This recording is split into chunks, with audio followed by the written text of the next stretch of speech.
vos? Mira, yo estoy muy bien, con algunas preguntas hacia ti. La primera sería, mi familia somos 6, 2 adolescentes, 2 jóvenes, mi mujer y yo. Ya llevamos 2, 3 días de estar prácticamente todo el tiempo adentro y empezamos con algunas fricciones, así que si me podés dar una mano con algunas herramientas vendría bien. Podemos arrancar por ese lado.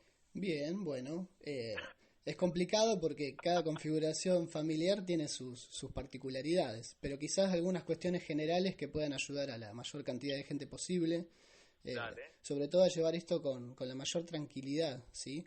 Porque una de las cuestiones que más estamos tratando de destacar con esta situación desde la psicología es en el énfasis en la psicoprofilaxis, que lo que quiere decir es preservar nuestra mente, nuestra psiquis, de todos los estímulos y toda la ansiedad y el terror que se puede generar, ¿sí? Es una situación con estímulos muy ansiógenos, lo cual quiere decir que son susceptibles de provocarnos mucha ansiedad, y el encierro, el no saber qué va a pasar, la incertidumbre, contribuyen bastante a esto.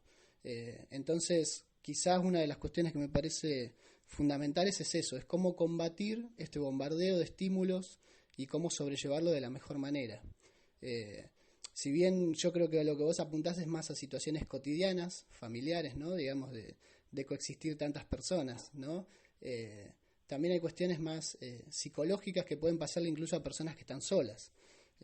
Por tanto, me parece que eso sería una de las cuestiones fundamentales a tener en cuenta. ¿Qué precauciones podemos tomar, ¿sí? como personas para no sucumbir a este ritmo que nos está planteando la situación, en el cual ni siquiera los que saben qué está pasando con certeza? Entonces, esa sería una de las cuestiones fundamentales. ¿Qué quiero decir con esto? El cuidado físico que se nos propone tiene que ir complementado de un cuidado psicológico. Un cuidado psicológico que tiene que ser propio y que tiene que ser ajeno. Esto, poniéndolo en palabras más sencillas, si bien muchas personas lo están pudiendo tomar con tranquilidad, ¿sí? Y que lo están sobrellevando bastante bien, acatando las medidas oficiales y además con el privilegio de poder hacerlo, que me imagino que eso Enrique lo habrá planteado, porque no todas las personas pueden quedarse en su casa por situaciones económicas y sociales, pero si bien muchas personas lo están pudiendo llevar con tranquilidad, hay otras personas que lo están llevando de una manera bastante con mucho padecimiento, ¿sí? Hay personas que tienen cuadros de ansiedad de base y otros que se están produciendo en esta situación. Entonces es fundamental tener en cuenta un uso responsable y un manejo responsable de la información, ¿sí? Y de lo que compartimos.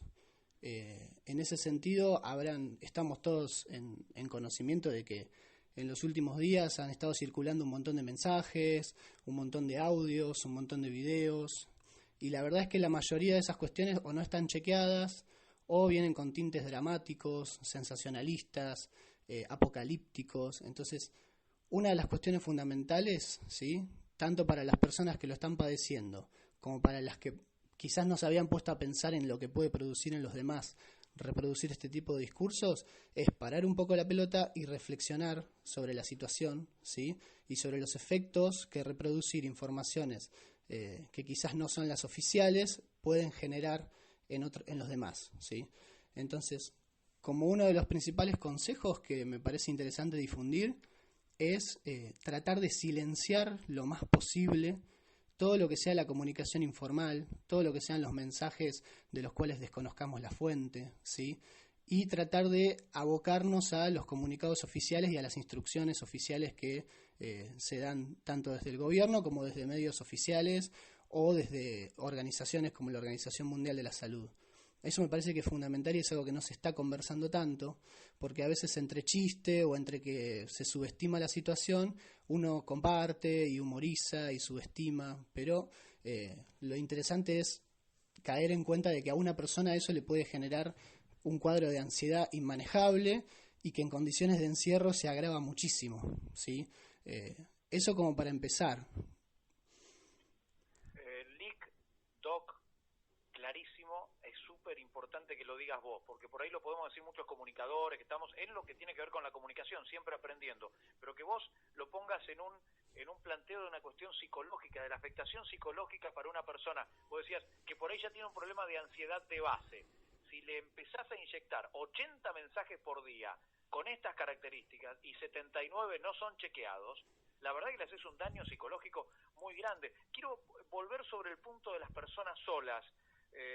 Lic, primer consejo para ellas, porque realmente ya están en ese cuadro. Yo por lo menos estoy en mi casa con mi mujer, con mis 4 hijos, peleamos, discutimos, tenemos que volver a establecer algunos vínculos en horarios en que habitualmente no estamos juntos, ahora estamos juntos, y bueno, estamos como entrando en un decálogo de relaciones, ¿no? En el mientras tanto, pero no dejo, me instalaste la imagen de la persona sola, sigamos por esa línea. Bueno, ¿qué más le decís a la persona sola con respecto a manejar la ansiedad y silenciar esta locura de mensajes? Bueno, bien, me parece muy interesante lo que decís, porque por ahí uno a veces se queda en el problema cotidiano, en el problema de la convivencia, pero es interesante esto de destacar.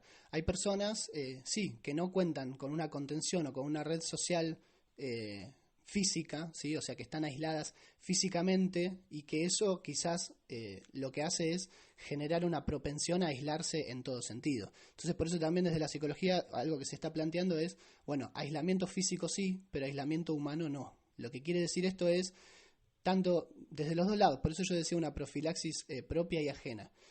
Si uno está en esa situación de estar solo y está sintiendo los síntomas que se conocen como de la ansiedad, que tiene que ver con la intranquilidad, la impaciencia, la irritabilidad, la taquicardia, pensamientos intrusivos constantes, ¿sí? Una de las posibilidades, ¿sí? O algunos tips que se podría dar es, primero que nada, intentar comunicarse, aprovechando los medios y la tecnología, que si bien nos desconectan bastante, también pueden ser útiles para conectarnos. Asimismo, quizás planificar cómo van a ser los días, ¿sí? Armar rutinas, poner pensamientos que tengan que ver con lo racional, ¿sí? Porque si no, donde no aparece lo racional se llena con fantasías o con miedos o con inseguridades, ¿sí? Y la situación es bastante propensa a pensar eso, digamos, no es nada descabellado que ante una situación de tanto desconocimiento y de tan poca estabilidad uno tenga estos cuadros o se agraven estos cuadros si ya los tiene. Bruno, lo traslado también a lo global, digo, a lo comunitario, pues estamos poniendo el acento en una sola persona, pero este tema de establecer rutinas, que viste que hay algunos que la toman de manera negativa la palabra rutina.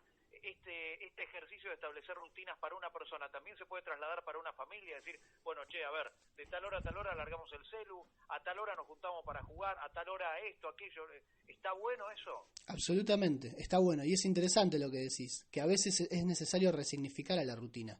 La tenemos muy criminalizada, ¿sí? Porque bueno, la rutina es generalmente lo que asociamos con el desgaste, con lo monótono, pero en casos así, en los que uno no sabe esto cuánto va a durar, porque en principio son 15 días, después no se sabe si son más, entonces en una situación en la que uno no sabe hasta cuándo va a durar, poder planificar, encontrar algún espacio de ocio también, o sea, dentro de la rutina incorporar lugares de ocio, lugares de encuentro, ¿sí? Situaciones que nos puedan ayudar a distender.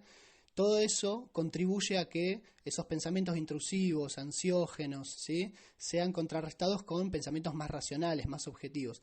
Y en definitiva lo que genera esto es una sensación de control mayor. Cuando uno tiene una sensación de control sobre las situaciones, eso lo vuelve más tolerable, ¿sí? Ahora justamente lo que está pasando es que sentimos que nada está en nuestras manos, que todo está descontrolado, que dependemos demasiado de otros factores, y eso obviamente contribuye a la ansiedad, al miedo, a que uno esté más irritable, a que sienta el cuerpo más cargado. Entonces también ese es otro consejo, digamos, dentro de lo posible, dentro de esas rutinas que planificamos, también incluir la actividad física, ¿sí? Que no hace falta ni conocimiento ni espacio, porque eso también, con los instrumentos que tenemos, uno puede encontrar, por ejemplo, en Internet o en YouTube, rutinas para hacer en la casa, o depende del espacio que tenga, enroscarse para poder poner un poco en marcha el cuerpo, que también es el que queda con todas las cargas y tensiones de esta ansiedad y de estas situaciones. O sea que distender también es una buena opción. Lo que vos decías también, lugares de encuentro, lugares de ocio, actividades, lo lúdico, el humor, y suprimir lo más posible la información justamente informal, ¿sí?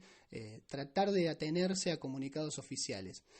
En muchos casos también, lo cual no es casual, las mismas redes sociales generan notificaciones automáticas en tiempo real sobre todo lo que está sucediendo con esta situación. Bueno, eso es súper nocivo, es demasiado estímulo y es muy saturante. Entonces también desactivar esas notificaciones, apagar un poco el celular, apagar un poco la televisión y manejarse con más prudencia, encontrarse desde lo humano si es posible físicamente y si no es posible, como decíamos, a través de la tecnología, a través de redes sociales, pero con gente que sepamos que sabe escuchar y que no minimiza y que no banaliza, ¿sí?, lo que uno puede estar sintiendo.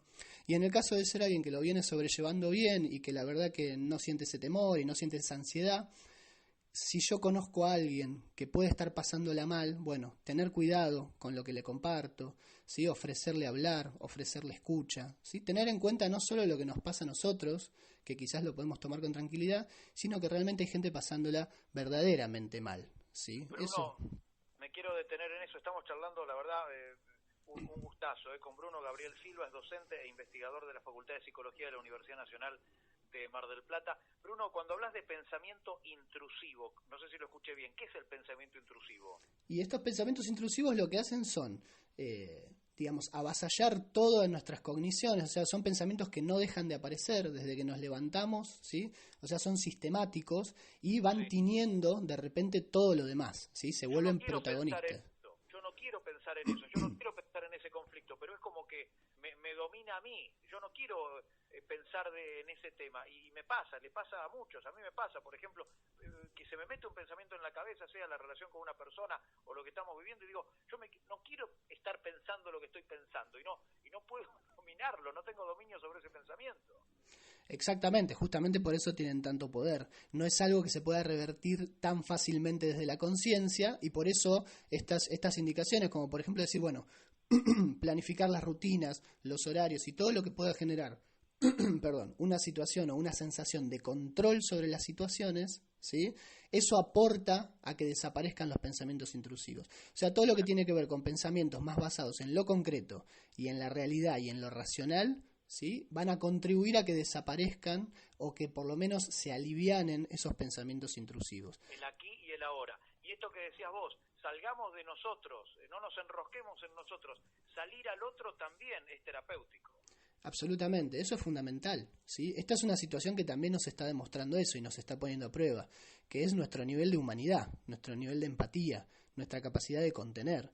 Hemos visto que como respuesta a todo este estrés y a todo este caos social, mucha gente respondió desde el individualismo, ¿sí? Lo vemos cuando las góndolas quedan vacías, cuando se compran grandes cantidades de insumos higiénicos y se venden a precios exorbitantes. Cuando no hago el aislamiento. Cuando no hago el aislamiento, cuando subestimo la importancia de las medidas que está dando el gobierno.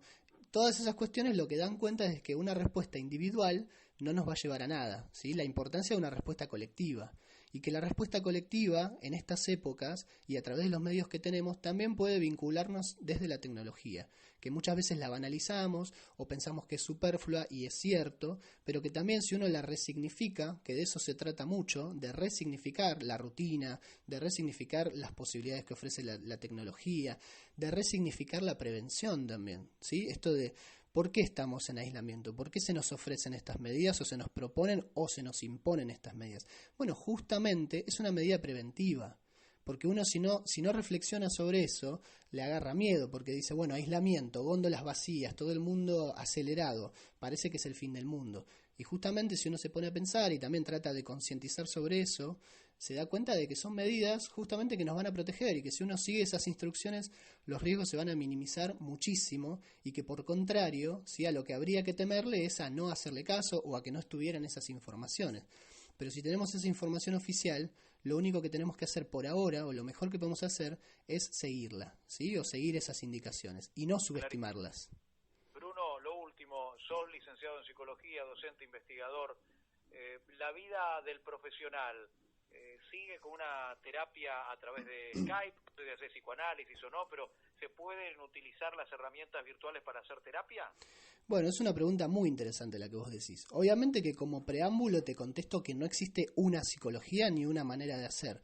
En el caso de la psicología clínica sí existe esa posibilidad, que cada vez es más utilizada, que ofrece un montón de recursos y un montón de posibilidades, que obviamente no es lo mismo que el cara a cara, pero que en situaciones como esta, en la que también lo que mencionábamos antes, no hay personas que quizás venían sosteniendo un tratamiento que les era muy necesario, ¿sí? O que realmente suspenderlo puede empeorar muchísimo su condición. Entonces, para situaciones así es interesante poder ofrecerlo como herramienta y, de nuevo, puede ser una oportunidad para apropiarnos de una manera consciente y sacarle más jugo a estas tecnologías que a veces nos terminan sacando el jugo a nosotros, ¿no? Entonces decir, bueno, quizás siempre se puede ofrecer, hay personas que no se sienten cómodas, hay mucho prejuicio, pero lo cierto es que se utiliza, ¿sí? Hace bastante, y que ofrece, por lo menos en situaciones como esta, una posibilidad de tener una escucha profesional del otro lado y de poder sobrellevar de la mejor manera esta situación que a todos y a todas nos tiene con bastante incertidumbre. Y la incertidumbre produce eso, produce miedo, produce ansiedad y entonces, qué sé yo, puede ser una manera interesante o un recurso interesante en esta situación.